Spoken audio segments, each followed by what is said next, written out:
given in response to the inquiry. 2, recitation of existing policy in response to the inquiry. Or 3, direct the person to visit with staff about the issue. While the board listens to concerns of a general nature and issues of common and individual concern, the board will not hear complaints about specific individual employees or public officers during the public comment session. Speakers shall refrain from mentioning names of individual employees or public officers during their comments.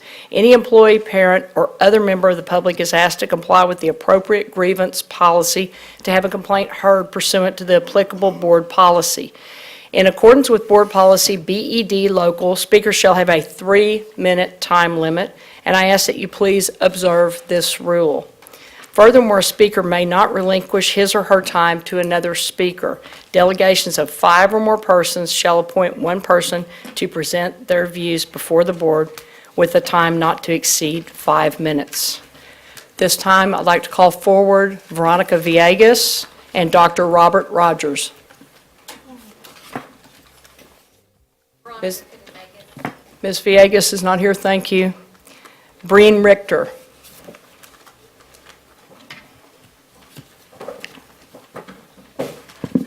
Dr. Rogers. Go ahead.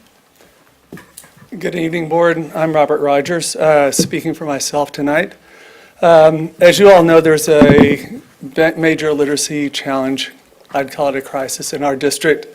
For each of the past 6 years that we have data on the Read Fort Worth website, we're sending 4,500 students per year to 4th grade without proficient reading skills that would predict success in the rest of their school career. I'm spending most of my volunteer life trying to help with this situation. It has been abundantly clear to me that it's going to require the efforts of the entire community to solve this problem. So when I am out recruiting tutors, speaking to the philanthropic community, it is important that I can be an enthusiastic cheerleader for the students of our district and for you as the leaders of our district.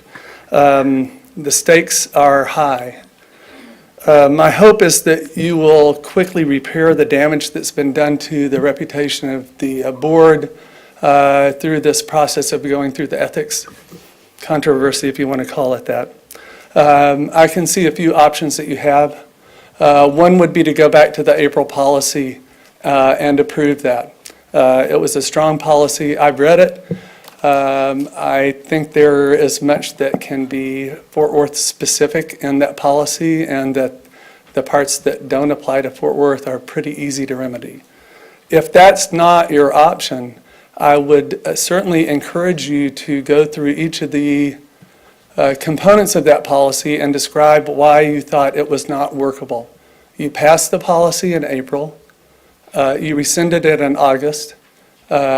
Interestingly, you rescinded it in August 1 week after your Lone Star governance meeting with Deputy Commissioner A.J. Crable, and I wonder if you've had any of his input on this issue. Going through each of those components and explaining why that was not going to be a workable policy would certainly restore some confidence. Thank you for your time. Thank you.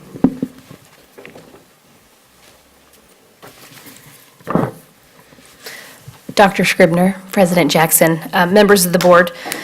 Since you've called this meeting the week of Christmas, I'll tell you that my only wish this holiday season is for you guys to receive the gift of self-awareness.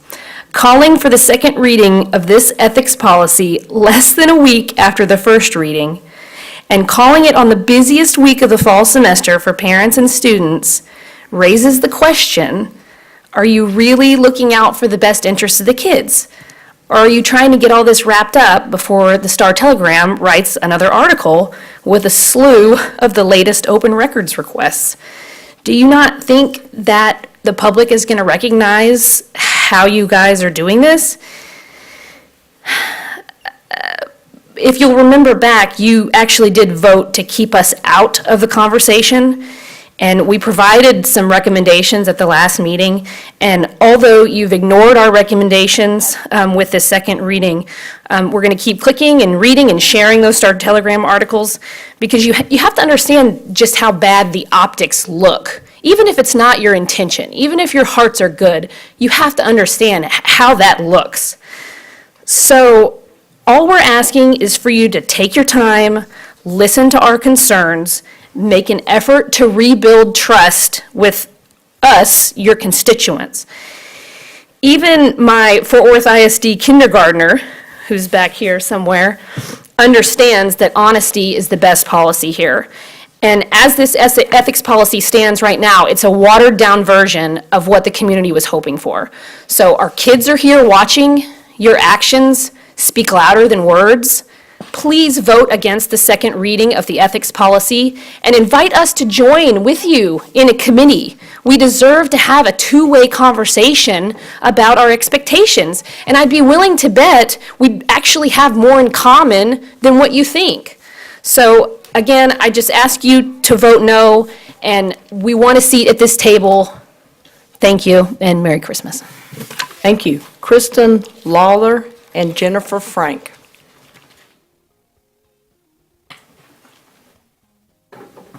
Good evening again, Board.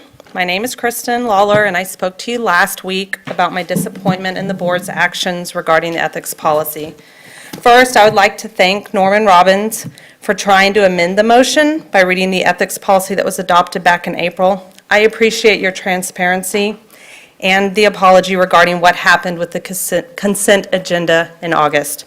I'd like to go on record on thanking Ashley Paz and Jacinto Ramos for their consistent support of a comprehensive ethics policy. And I'd like to thank you, Aniel Lubanos, for amending last week's motion by limiting campaign contributions. While I personally feel like more could be done, I do appreciate your recognition. Again, I come to you disappointed in the Board's actions. If you recall, I mentioned some of the Fort Worth ISD's core values last week: stakeholder collaboration, leadership development, and continuous improvement. I know all of you have received emails and heard from your stakeholders regarding our concerns. I know that you are aware of the position of the Fort Worth Star Telegram editorial board. However, rather than engaging in a good faith conversation with the public, this meeting was scheduled on short notice with only 2 items on the agenda, one being the second reading of the ethics policy. Are we to believe that you have taken our concerns to heart?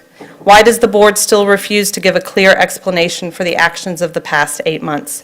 Strong leaders listen to the people they serve and seek resolutions to problems that will serve them most in the best possible way.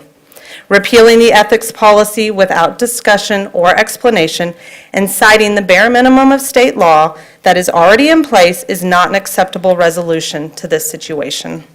To those of you who have refused to address this issue, your actions do not give me confidence that you support the district's core values across this board.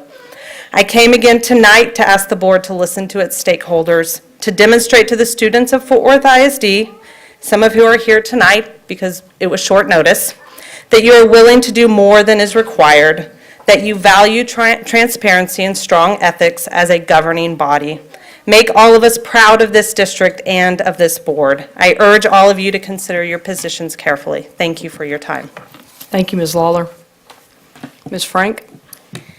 Good evening, everybody. I'm Jennifer Frank, and I've been watching this board for the past few years, and each year I see your behavior becoming worse and worse. This ethics problem that this board seems to have and the blatant disregard for any ethics whatsoever is inexcusable. And let me first say that rescinding the ethics policy was completely unnecessary, especially if you were just going to come up with a new one. You should have just kept the current policy in place and amended it if you were really concerned with the ethics policy or ethics at all. Unfortunately, in order for Linebarger to once again retain these contracts awarded by board members that it paid for and to ram an almost billion-dollar bond over the taxpayers, you must first get rid of the very policy that would have kept you from doing so. Your proposal doesn't go quite far enough as far as ethics is concerned. You trustees can still take up to $2,000 in campaign contributions from a vendor or potential vendor and still vote for that vendor to receive a contract. How exactly is that ethical? If you wanted real teeth in this bill, which past behavior shows you do not, You should amend the proposed language to read, "A board member shall not accept any campaign contributions whatsoever from any current contracted vendor, vendors entering into a contract with the district, or any vendor being considered for a contract with or by the district. Any board member that is taking gifts or campaign contributions from a vendor must recuse themselves from any discussions about or any vote for, directly or indirectly, involving awarding contracts to that vendor. Furthermore, any vendor, past, present, or future, that is giving campaign contributions to any board member shall not be considered for any contract by the 4th ISD." From what I hear, similar wording was proposed. Thank you very much for that. But unfortunately was ignored, and that's a huge problem, and you are that huge problem. Furthermore, I find it ironic that the superintendent's script calls for the board president to call on others to disclose anything related to matters on the agenda and for recusal of members from discussion and voting on matters, when the board president herself called for this policy to be rescinded so that y'all could push through this bond. The board's bosses at Linebarger would get paid, and your campaigns would all receive funding for your reelections. And perhaps some of your friends and family might also benefit from the cash cow of a bond. You're supposed to be role models for our kids, and you're up here lying and cheating to get your way. If you really wanted to help the children, maybe it's time for all of you to resign so we can elect a body that truly cares about the kids and what the parents and taxpayers want from this school board. Maybe you should remember that your boss is not Linebarger. We are your bosses, and you are beholden to us, the parents and taxpayers.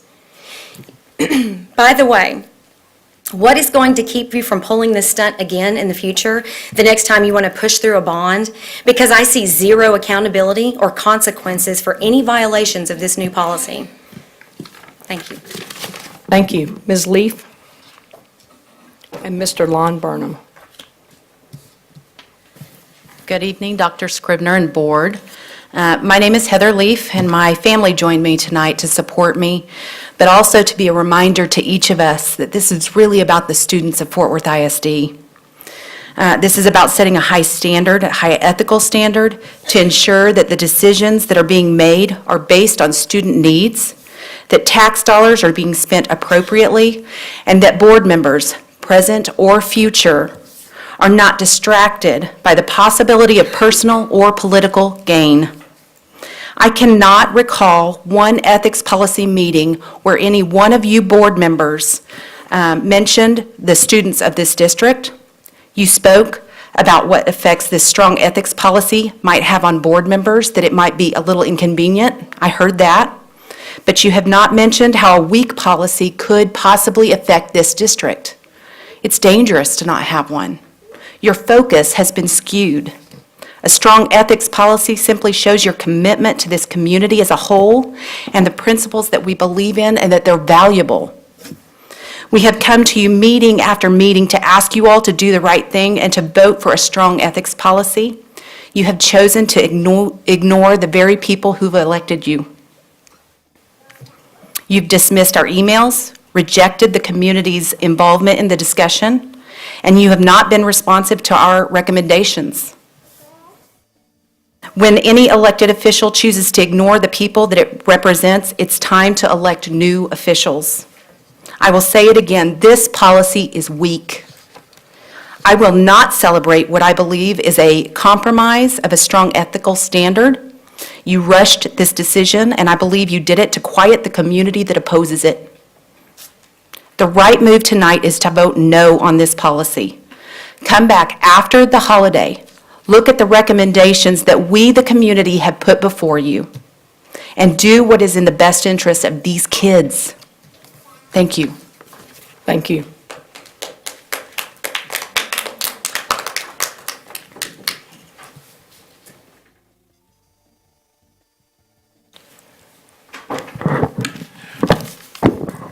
Good evening. As I believe you all know, I'm Lon Burnham. I live at 2103 6th Avenue, and for the record, I'm here for the third time since the bond issue, which I supported. And I supported the superintendent when he was under attack at one of the first hearings at Tech High School, because I think passing the bond issue was really important. But I think you put it at risk in August, and you continue to put the welfare of the school district at risk because of your failure to see how terribly inappropriate the new ethics policy is. It's the unethics policy, the anti-ethics policy. Last week, when I left off after my 3 minutes, I said I was dismayed, I was disappointed, I was displeased. I was particularly dismayed at the committee meeting that I was able to attend because there was no allowance for public input during that committee meeting. There was an attack on my school board member, which I didn't appreciate at all and thought was totally inappropriate by another school board member. But tonight, since we know it's a foregone conclusion as to what is going to occur, I just want to remind you of what the headline in this paper said last week. Now, I know the first word in this headline is censored by your policy, which I have a problem with. But the headline says, law firm not issue in rescinding of ethics policy. I know that board members know that that is an untruth. I have had conversation with board members prior to my board member being on the board about their concerns about maybe there was an ethical problem going to Santa Fe right before there was a vote for a contractor. Maybe there are some ethical problems with the push to privatize our cafeteria workers and school bus drivers because of who will benefit economically. Appearance is everything. And this board appears to be ethically challenged in the nth degree. So, since it's clear that you did not do your reading assignments in August, people didn't even recognize what was on the agenda, I'm suggesting a reading assignment for the holidays. It's one that I read as a senior. I had a great English teacher in the Fort Worth ISD. I actually had several. But this one said, you know, you really should read George Orwell's 1984. That headline and the comments by the school board members in the articles that we have seen since the bond election are all extraordinarily Orwellian. If you are not familiar with that concept, you better get familiar. You're all elected officials. Most of you should have retired already. We are going to encourage you to retire at the end of your term. Thank you for your time this evening.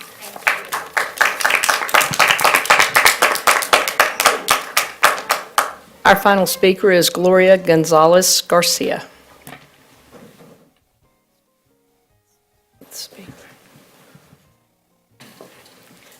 Good evening. I'm Gloria Gonzalez Garcia from Diamond Hill. I've lived there all of my life, and I've raised my girls there, all products of the Fort Worth ISD. Right, I have a recent graduate from Diamond Hill High School, and I have one at YWLA. Unfortunately, my third one is doing online school. There's a lot of problems with our school district right now, a lot of problems with our communities, within the schools and the politics in our schools. And that's why I'm here today, because of the ethics policy issue and the way parent constituent opinion is being disregarded, Wherever the community loses, I would like to say that Linebarger is there. I know that I'm not the only one that knows that red light tickets, Linebarger collects. Foreclosures, Linebarger.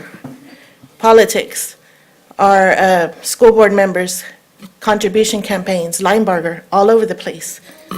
Our school board political reports, why our board? We really want to know. A board that does not prioritize inclusion, but does include political interest. After completely disregarding us on this issue, amongst others, the very least that can be done is to champion a more transparent and accountable ethics policy. Candidly said, we ask that you deliver a policy where Linebarger and Friends has zero influence in our decision-making for our school board, for our districts, our schools, and our children. Families and students first, always. Not just whenever you're photo opping or in our schools, but always in our school board room, in our schools, in your policies. We want to see it across the board. Our school board president, also, we asked, at least my family asked, if you could please measure your words when speaking with the media and saying that Linebarger is not an issue, because I'm not the only one stating that they clearly are.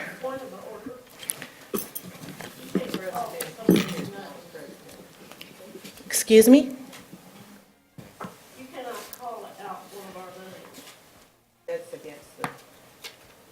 That's against our rules here. I didn't say anybody's name. You said our school board president. That was real clear. That's not anybody's name. Ma'am? It's a position. No, ma'am. That's enough. If we were that,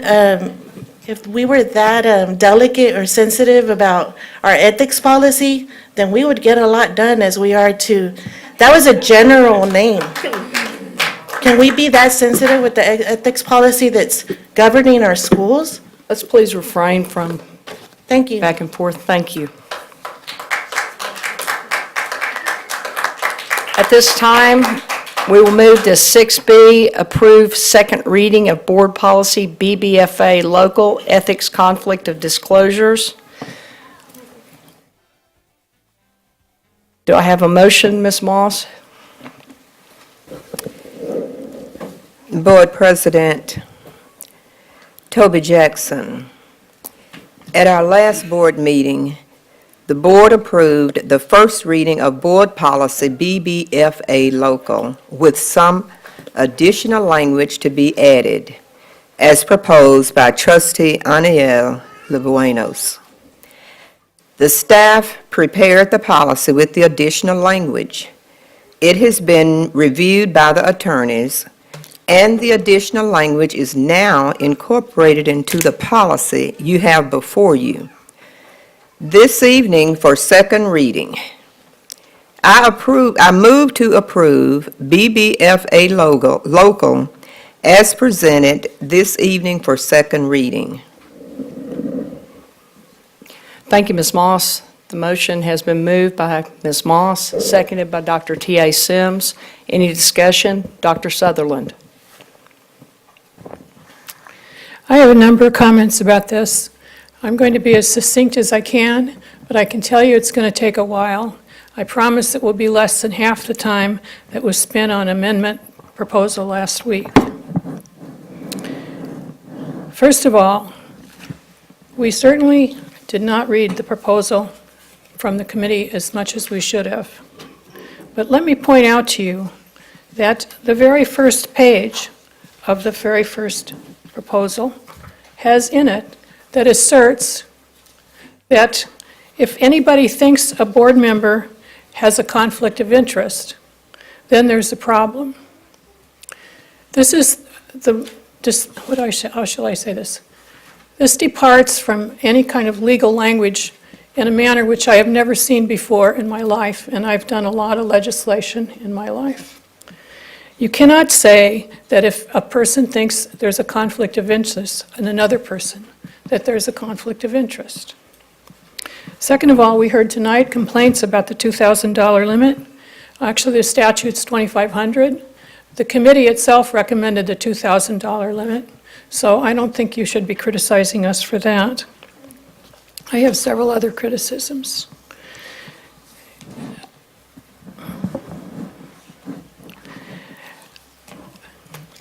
Beginning in 2006 or thereabouts, following the disaster with the cement and the TOCO thing, which I think is the only thing anybody has ever pointed to as a problem with the ethics, we established as a board an additional policy to guard against this sort of problem.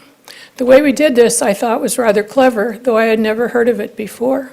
We hired a management team whose job it was to oversee the board that has independent authority to review and advise the board on how to handle it. Should this management company fail to do its job, it would be in jeopardy of losing an entire contract, the $750 million contract. This particular procedure was implemented with the beginning of the second bond after I was elected, which I think is the 2004 bond. And since then, we have had no trouble whatsoever. I haven't heard one person refer either to the fact that we have responded to this issue or that there has been no problem since then in the handling of the bond money. In fact, as far as I know, there isn't any problem with the bond money, but if there is, you ought to say so. So to follow up on that, no one is saying, aside from the Linebarger issue, no one is saying anything about other problems. So my final comment will have to do with the Linebarger issue. When I was elected to the board in 2010, I accepted on 2 different occasions during the contract $1,000 checks from Linebarger. When I got the first check, I called up a person that I knew that worked for Linebarger, and I said, you know, I need this money, but I'm certainly not going to vote for Linebarger if you know, just because you give it to me. And the person said, I said, you know, my job is to deliver the fiscally optimal contracts to the district, and I don't intend to change that. The person told me, somewhat to my surprise, that if Linebarger was competing with anybody else for a contract on the tax, that there would be no issue, no question about which firm was the more efficient in collecting taxes. So when the proposal came up, and I think it was in 2010, but it might have been 2011, the proposal that we got, there were 2 of them, was an inch thick. And I dedicated a couple days to looking at them. And if you go back and ask to see those proposals, I invite you to see it yourself because it makes a big difference. The Linebarger proposal included copious data of the procedures they use in order to collect taxes, including a procedure which was not mentioned in the other by the other applicant, which included foreclosure of the receipt of money during bankruptcy proceedings, essentially by going to the court ahead of other proposed recipients on the bankruptcy, they were able to reap, I think it was something in excess of an additional $100,000 per year. The number that comes to me is 123, but honestly, I'm not positive that was the right number. We're talking about a contract which I estimate is worth $1,200,000 a year. So it's $102,000 or $120,000 is a significant addition to that, something like 10%. In addition, the Linebarger firm said they would recoup, they would return to the district the charges that the district was levied for the cost of collecting taxes by the tax assessor. And again, I'm not positive what that number was, but I think it was somewhat in excess of $100,000. So we're looking at something in excess of $200,000 for Linebarger. Then you want to say to yourself, well, what is this other contract? I'd be happy to mention them by name, but I can't remember the name of the country. But they were a company that had been in the district for many years, I think since the mid-90s, and which had many friends, and which was the individuals that worked for that committee were much loved by many people in the community, and as you can see from this protest, are still loved by many today. So then, when I finished looking at the Linebarger contract, I thought that was really interesting. You probably know I have a fiscal background. And so I opened the contract of the other one. I was very interested that on the front page was a lot of narrative and a picture of the daughter of one of the principals in the other contract, a darling little girl of about 8, and a narrative about why this person was such a wonderful person. There was no fiscal information at all in the second contract. No one said anything about why they were the preferable firm, other than they had this darling little girl who, like I said, very attractive child. Her mother is the kind of person that you would want for a friend. But there was no money. There was no argument by this other firm that they should be chosen because they are better, except for the fact that they had a darling little girl that was a child of one of the principals, and they had a lot of friends and had done a lot of community service in the district. So we are comparing a contract for two, I don't remember how many years that first contract was. I think it was 3 years. It's better than $500,000 extra to the district by this one term instead of the other one. So I went ahead and voted for this. Now, I don't really mind the fact that there's a tremendous amount of ignorance on this fact, but I invite you, before you go any farther, including the reporter, to go and look at these contracts because you will see the difference, because it's a lot of money, okay? Now, finally, I want to point out a couple of other things. This To some extent, you can argue how much, and we can discuss that. This whole issue has been brought up by a board member who has, as a close associate, a member of the same family the little girl is a member of. In fact, it's her uncle, okay? We also have a situation where... Dr. Sutherland, please stay close to the ethics policy. I am. Am I not allowed to mention names? No names, please. No names, okay. A recently elected official also uses a member of this firm did while he was in office as his campaign treasurer, okay? So here you have, and finally, one person to this board who has been a loud proponent of this ethics policy actually owes money to Ms. Dr. Sutherland. President, Okay, I'm almost done. but I don't think you should call those names because people are aware of who you're talking about. People are or they're not. I think They they are, Dr. are, Sutherland. and I don't think we Let's- should All right, I can finish this up. we So- shouldn't, I want to, So let's one more move thing forward. then.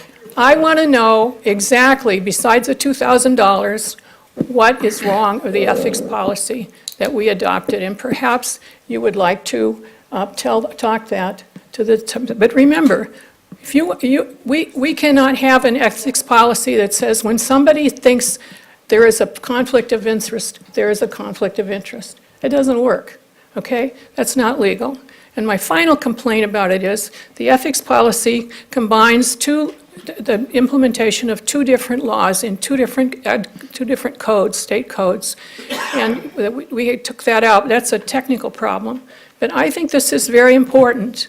I do not apologize to anybody for my support of the law firm that is clearly the superior in collecting taxes. And I have, since then, I ran for another office, and I actually accepted $2,000 more. If I had thought the other law firm did a better job, I would support them. So I appreciate your attention and the time that you gave me on this. I plan to vote for this proposal. Thank you, Dr. Sutherland. Ms. Paz?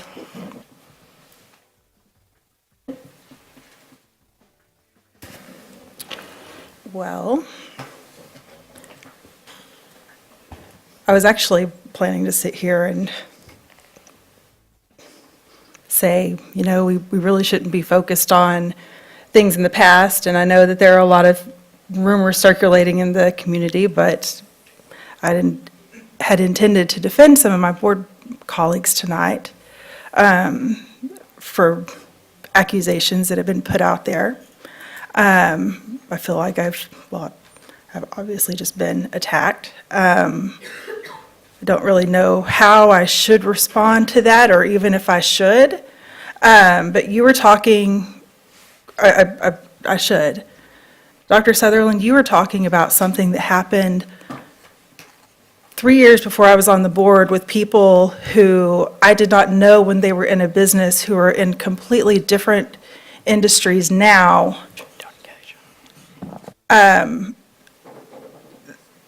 No, that is completely irrelevant to this conversation, and it is just to perpetuate a narrative that this is an issue that I and I alone care about. The facts are, in last year, another trustee asked for a policy committee to be formed. They asked that we, as a board, look at Houston as a model for our conflict of interest disclosures. That's something that we took to the committee. There are minutes from that committee that have been voted on and approved by the full board every time that we've met. Those meetings were public. Everyone was invited to attend.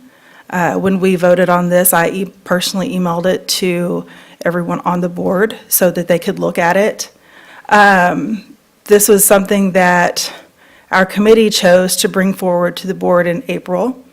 I feel like we did that in a very transparent way, but obviously there were problems with it, and we could have sat here and argued a long time about what those issues were and thought about things that had happened in the past, but instead we chose to move forward and try to fix what was broken.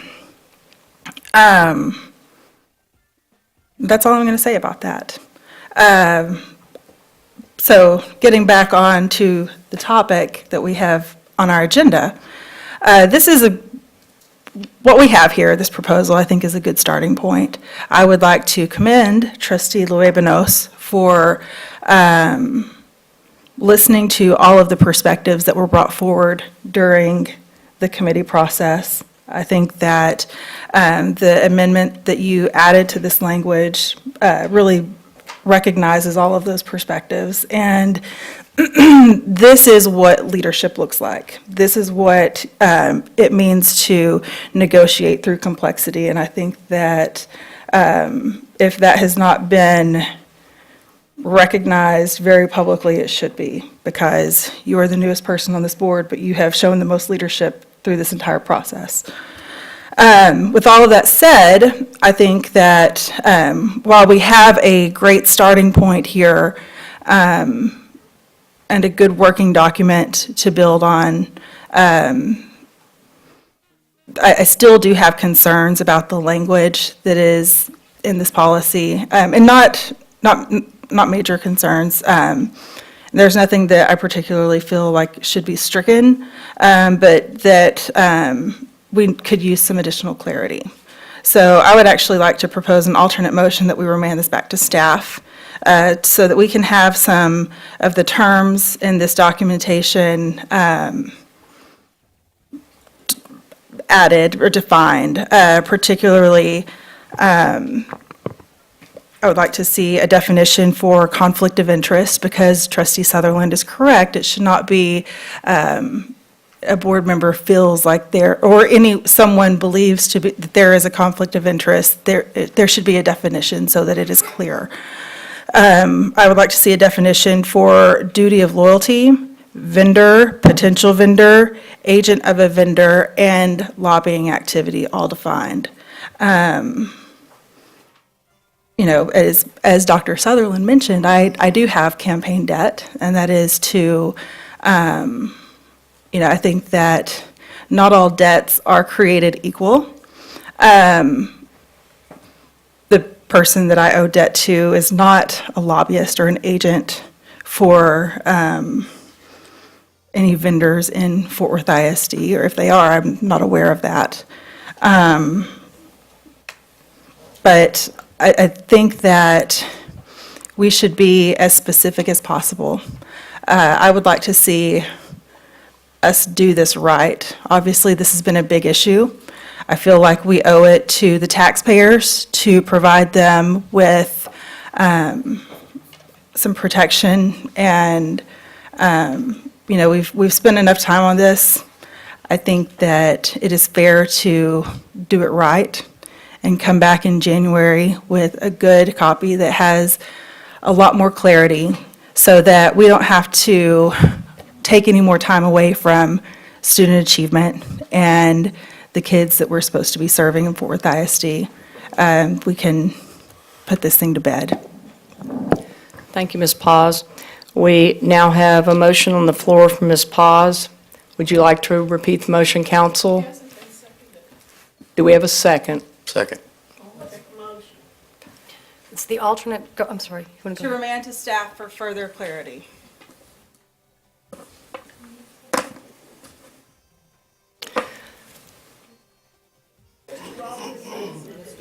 Yeah.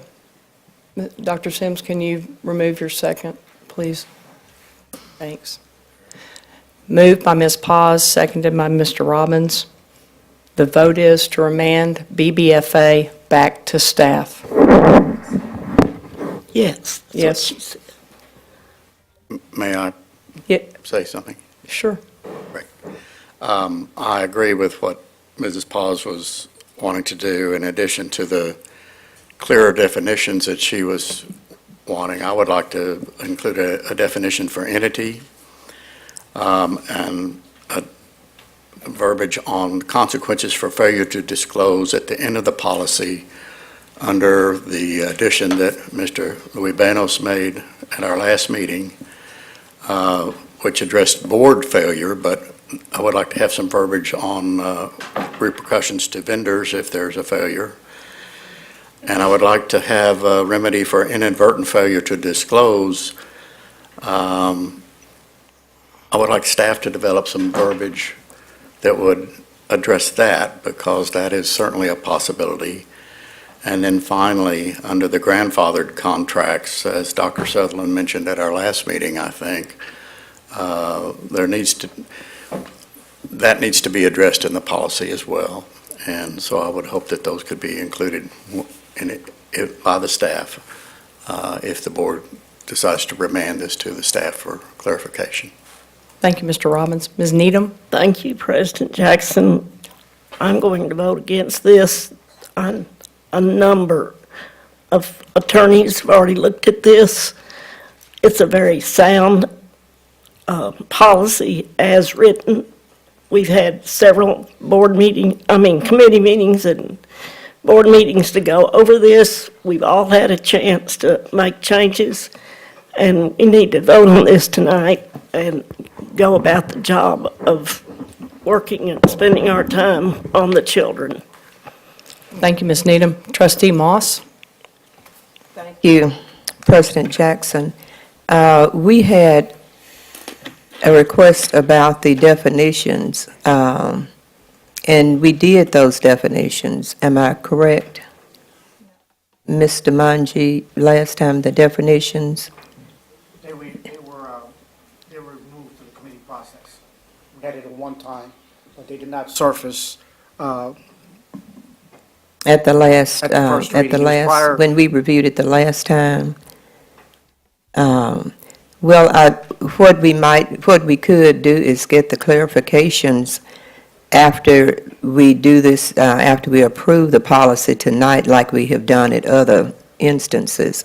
But I will be voting against the amendment, because we can do the definitions afterwards.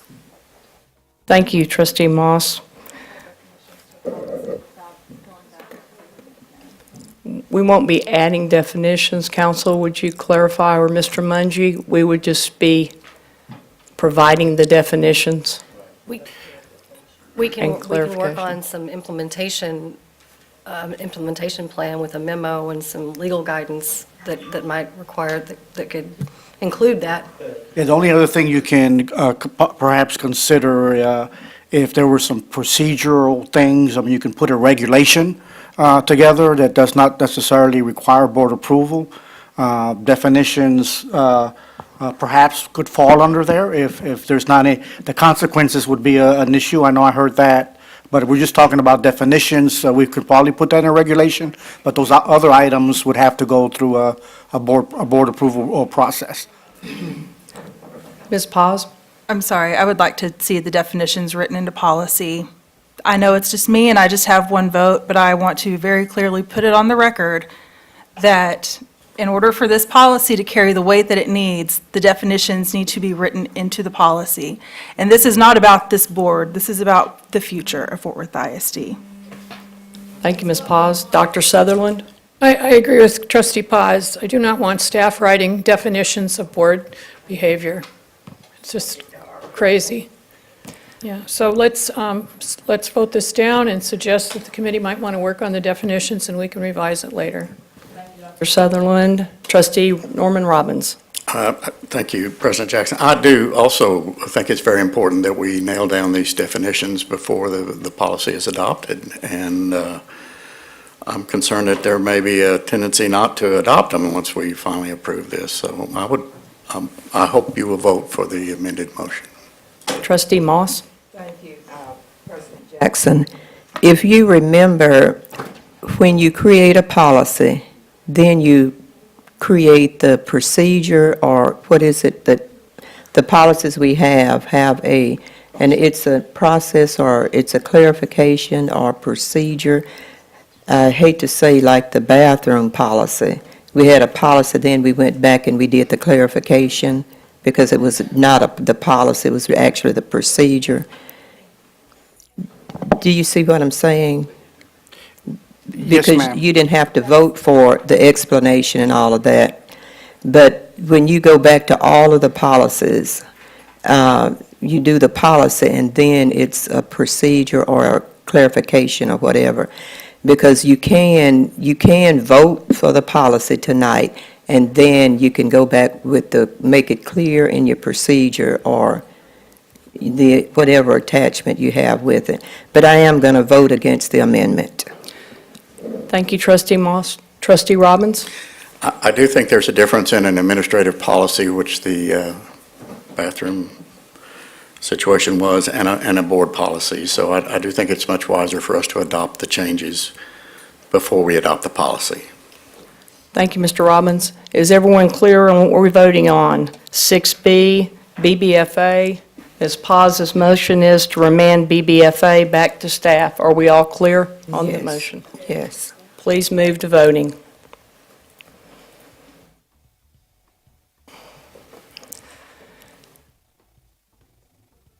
And the motion fails, 6-2.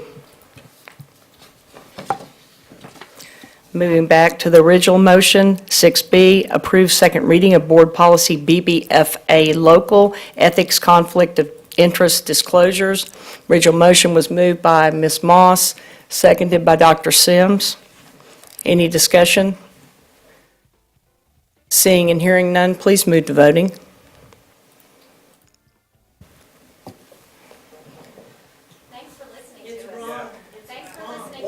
And the motion passes 6-2.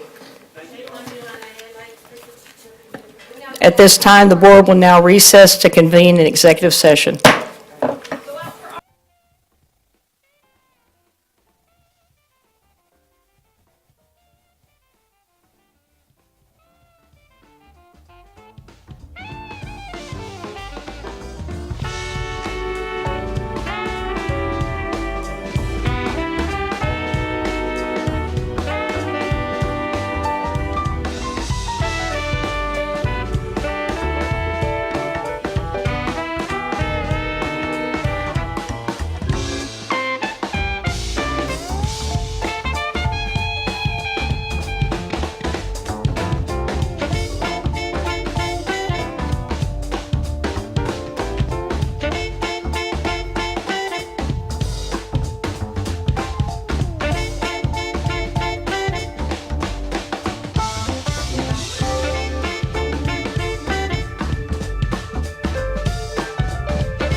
don't believe that, do you? You know how Miracle on 34th Street is about belief? You still got to believe, and I kept believing, and you were right, Mommy. That's also the theme of this holiday message. It's about a girl who believes in herself, big goals and dreams, and things not yet seen. Our Christmas story is called Miracle on I-35, where it hits I-30 and Highway 280 and 287. Is it 287? Or is it 27? Don't use that one. 'Twas an evening before Christmas, and at the construction site, not a creature was stirring, not even this guy. It's been a great day, guys. Let's box it up. The tools and equipment were put away with care. The workday was over, with nobody there. When in a twinkling, who should appear but a South Hill senior with her own safety gear. Maite was her name, and she'd come to play at the I Am Terrell Academy for STEM and VPA. She found the auditorium in its unfinished state, but she visualized what would be. Wow, an incredible space.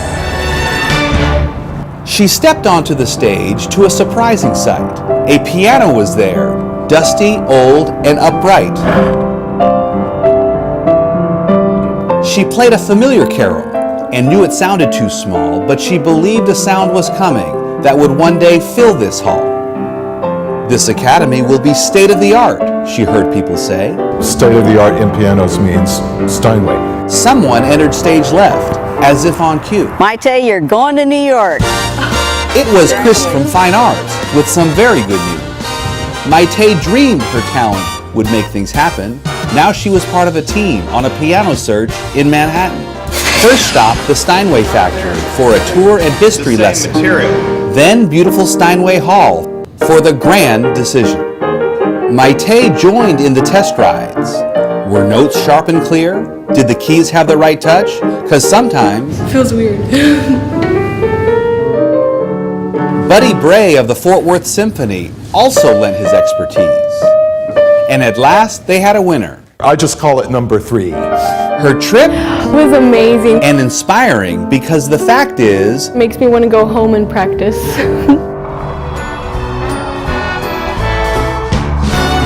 Back at Terrell, Maite added a note as she left the construction site. Merry Christmas to all. And to all a good night.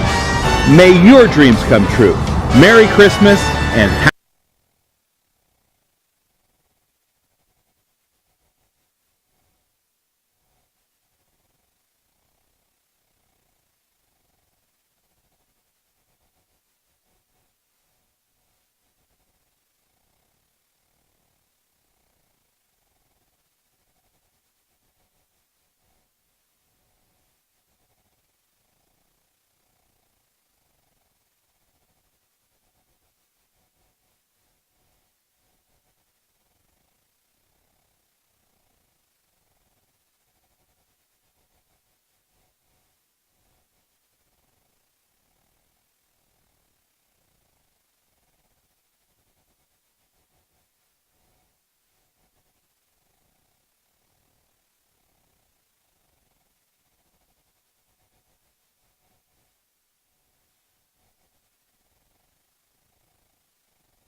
accordance with the open meetings law, the board opened the meeting at 5:30 PM in the boardroom with a quorum present. Recessed and reconvened in executive session in the board conference room. Adjourned executive session and now reconvened open session at 6:55 PM in the boardroom with a quorum present. We'll take the top action item, which we did not vote on earlier, which is 6A, approve board resolutions for final offers for potential sites for Tanglewood Elementary Relief School. Do I have a motion? Moved by Ms. Needham, seconded by Dr. Sims. Any discussion? Seeing and hearing none, please move to voting.